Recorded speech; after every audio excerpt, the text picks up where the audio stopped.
Rural Americans deserve access to the best of what our nation has to offer, especially health care. Across every state and every community, America's rural hospitals are the first line of defense, protecting our families, neighbors, and loved ones. No matter where you live, hospital care doesn't clock out. They're there 24 hours a day, 7 days a week, 365 days a year. Each year, America's over 5,000 hospitals care for millions of patients, providing 24/7 emergency care, delivering babies, cancer treatments, and other life-saving care that patients rely on. Behind every one of those patients are doctors, nurses, and caregivers working tirelessly to keep people healthy and safe. Hospitals are our community's lifelines. They employ our neighbors and keep our families healthy. But now, some in Congress are threatening access to care. Tell Congress, protect patient care to keep America strong. Don't cut rural health care.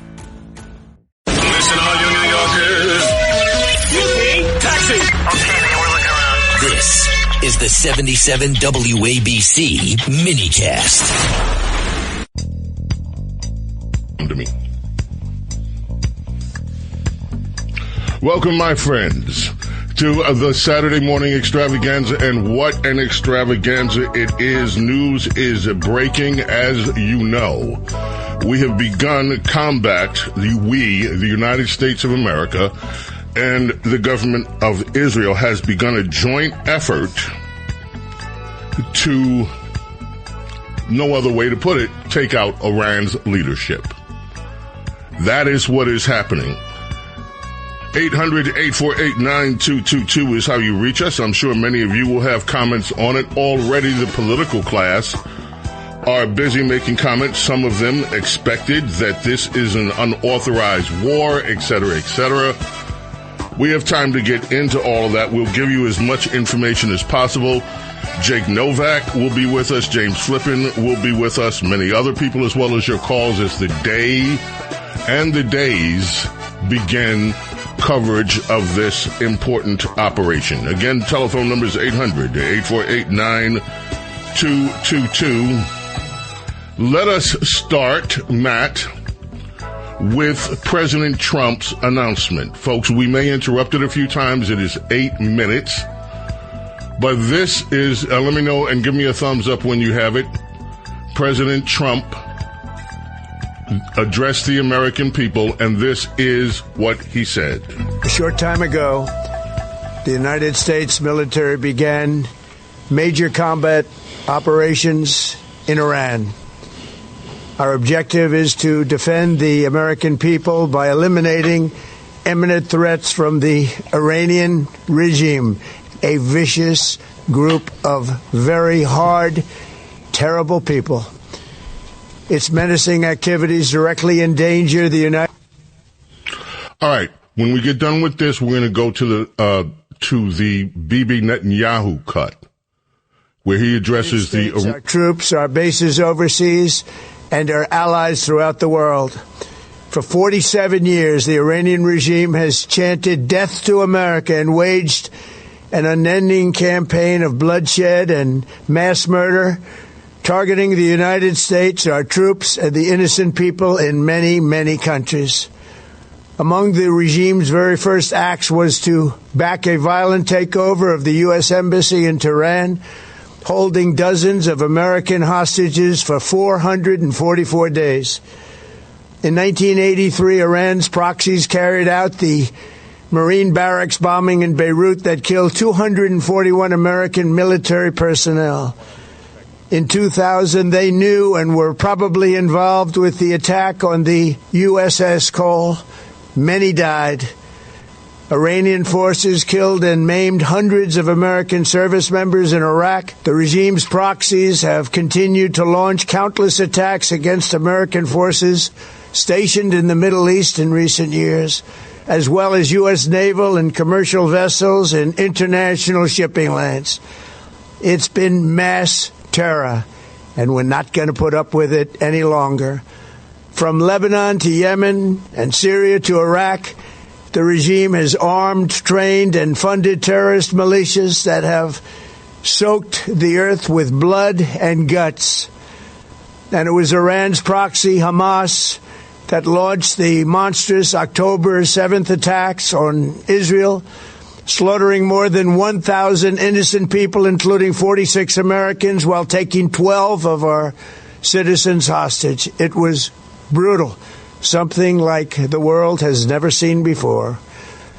Iran is the world's #1 state sponsor of terror and just recently killed tens of thousands of its own citizens on the street as they protested. It has always been the policy of the United States, in particular, my administration, that this terrorist regime can never have a nuclear weapon.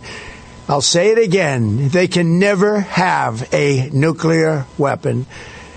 That is why in Operation Midnight Hammer last June, we obliterated the regime's nuclear program at Fordow, Natanz, and Isfahan.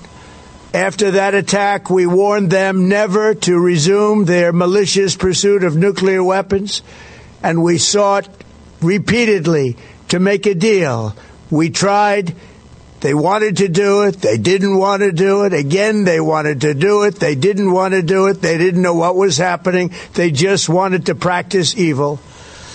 But Iran refused, just as it has for decades and decades. They've rejected every opportunity to renounce their nuclear ambitions, and we can't take it anymore. Instead, they attempted to rebuild their nuclear program and to continue developing long-range missiles that can now threaten our very good friends and allies in Europe, our troops stationed overseas, and could soon reach the American homeland. Just imagine how emboldened this regime would be if they ever had and actually were armed with nuclear weapons as a means to deliver their message.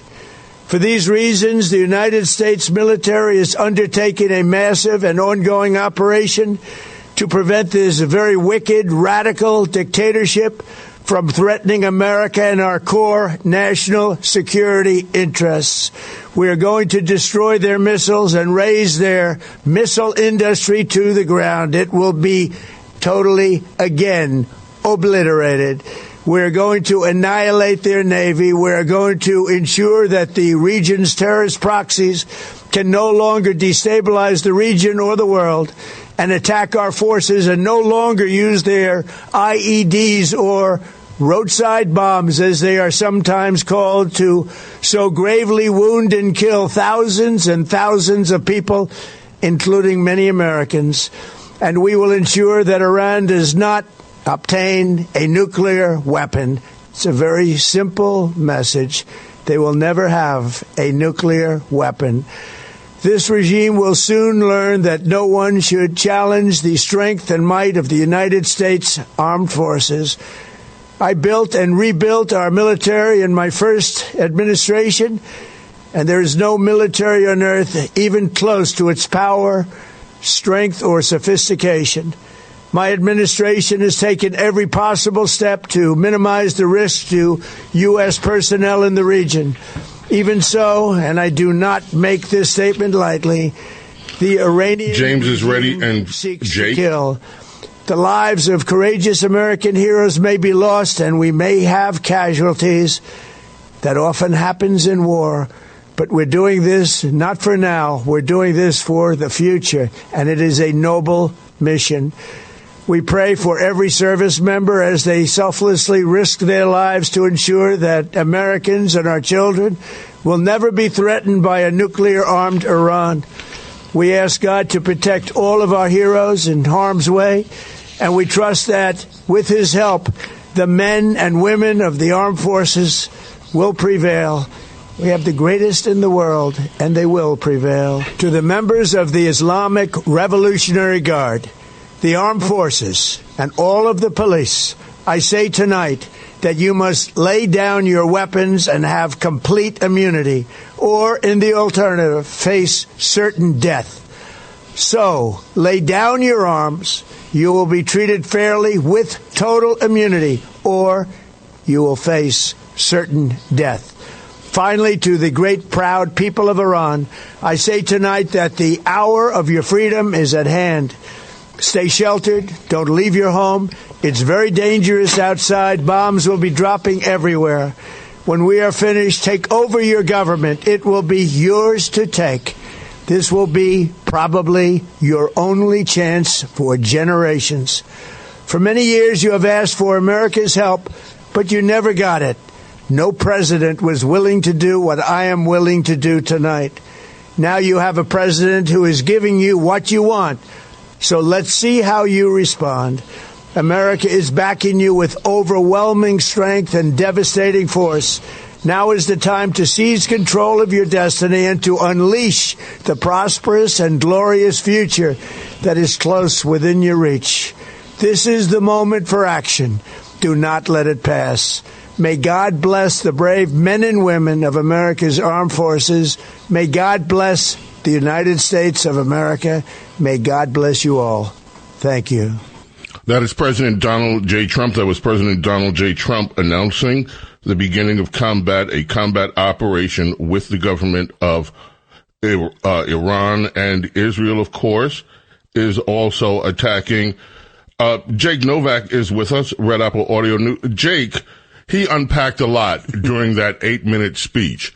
He went back to the 1980s, and many of us, this attack on Lebanon, people in Lebanon, Beirut rather, the attack on the Marines, 242 dead. He went all the way back to that. He went back to the taking of the American embassy in Iran. That was, of course, 47 years ago under President Jimmy Carter. How do you think that he explained to the American people and to the world why this action was taken? So, James, he explained the objective fact. We can debate all we want about whether or not the U.S. should be doing what it's doing right now, war with Iran, but it is an objective fact, James, that Iran has been at war with us for 47 years. That's not disputable. Now, you can say America's a great power. There's a certain amount of agitation it can absorb. We shouldn't just respond to every little thing. But President Trump said that this, I'm going to quote him directly, we cannot take it anymore, especially after Operation Midnight Hammer last summer, taking out the nuclear facilities, for Iran not to learn its lesson from that, to not only try to rebuild its nuclear facilities, James, but to continue to boost its missile capacity. That was, by the way, the sticking point in all these talks. We knew that they were way behind on the nuclear stuff, but they weren't willing to cut back significantly on their missile program, which can hit all of our allies in Europe, all of our allies in the Middle East, and eventually they're still working on an ICBM that could hit the continental United States. So President Trump's making this point, and the people can decide whether they're going to agree with him or not, but he makes the objective fact that Iran's been at war with us for all these years, and he makes the second point, which is they weren't stopping. And at this point, he basically said they had crossed a red line. We couldn't take it anymore. Maybe no other president would have had the guts to say this, but he's basically saying it's the guts, not necessarily sensitivity here or a desire to go to war. When we come back, we're going to listen to Benjamin Netanyahu, his address. He spoke directly to the people of Iran. A little bit later, I'm going to ask if John Catsimatidis can join us for a moment so that we can talk about what is happening and what will happen with all important oil, energy, and shipping. The Houthis have already announced that they are going to resume attacks on shipping through the Gulf.